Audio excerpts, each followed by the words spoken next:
Brought to you by Agilus Diagnostics. Health test की बात आती है तो मैं भरोसा करता हूँ India largest diagnostics company Agilus diagnostics. खुद को टेस्ट करते रहो।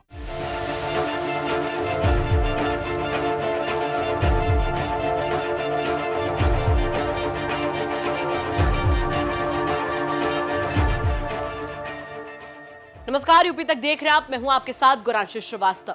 लोकसभा चुनाव अब हो चुका है और बारी है उत्तर प्रदेश में विधानसभा चुनाव की। उत्तर प्रदेश में उपचुनाव को लेकर भले अभी तारीखों का ऐलान ना हुआ हो, लेकिन सियासी गलियारों में सरगर्मियां तेज हो चुकी हैं। और हाल फिलहाल में ही यानी कल ही समाजवादी पार्टी ने 6 सीटों पर अपने प्रत्याशियों के नामों की भी घोषणा कर दी। और ये जो घोषणा है, ये कहीं ना कहीं कांग्रेस को झटका देने जैसी है, क्योंकि इसमें कई महत्वपूर्ण सीटें हैं जिस पर कांग्रेस की नजर थी।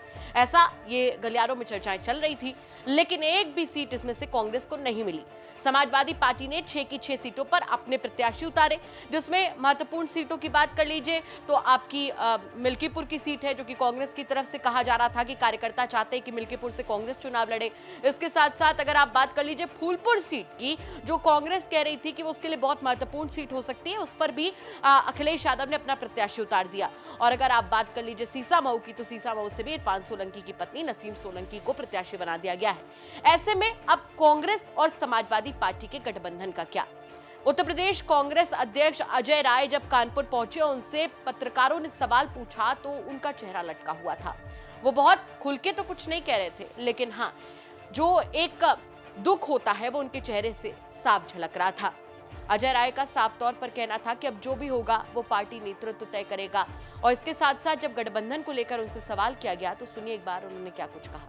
अब ये जो प्रभारी ने जो बात कही है, उस बात पे पूरी की पूरी जैसे 6 सीटें नहीं, उसमें 4 सीट जो बची हैं वो कांग्रेस के कार्यकर्ताओं को संतुष्ट। अब वो चीजें अभी राष्ट्रीय नेतृत्व से बात करके उस पर हम लोग निर्णय लेंगे। अच्छा, फूलपुर और मझाऊ सीट में दोबारा हो सकता है, दोबारा कुछ?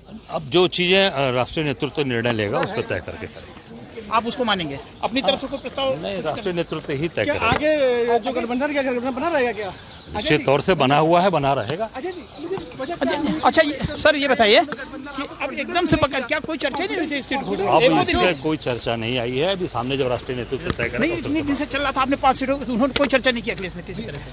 अभी राष्ट्रीय नेतृत्व निर्णय इस पर लेगा। आपको बता दें कि समाजवादी पार्टी ने 6 सीटों पर अपने प्रत्याशियों के नामों की घोषणा कर दी है। उत्तर प्रदेश विधानसभा उपचुनाव को लेकर करहल से तेज प्रताप यादव, सीसामऊ से नसीम सोलंकी, फूलपुर से मुस्तफा सिद्दीकी, मिल्कीपुर से अजीत प्रसाद, कटेरी से शोभावती वर्मा, मझवा से डॉक्टर ज्योति बिंद को चुनावी मैदान में उतारा गया है। तो गठबंधन बना रहेगा, ये बात अजय राय कह रहे हैं, लेकिन उनके चेहरे पर जो एक झलक है, दुख है, वो साफ नजर आ रहा है।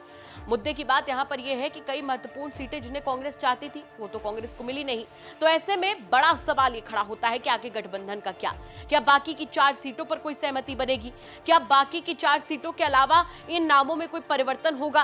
क्योंकि समाजवादी पार्टी अपना स्टैंड क्लियर कर चुकी है। आपको याद होगा कि जब प्रत्याशियों के नामों से पहले प्रभारियों की घोषणा हुई थी, तो समाजवादी पार्टी ने जहां 1-2 पर प्रभारी उतारे थे, तो कांग्रेस ने 10 की 10 सीटों पर अपने प्रभारी उतार दिए थे।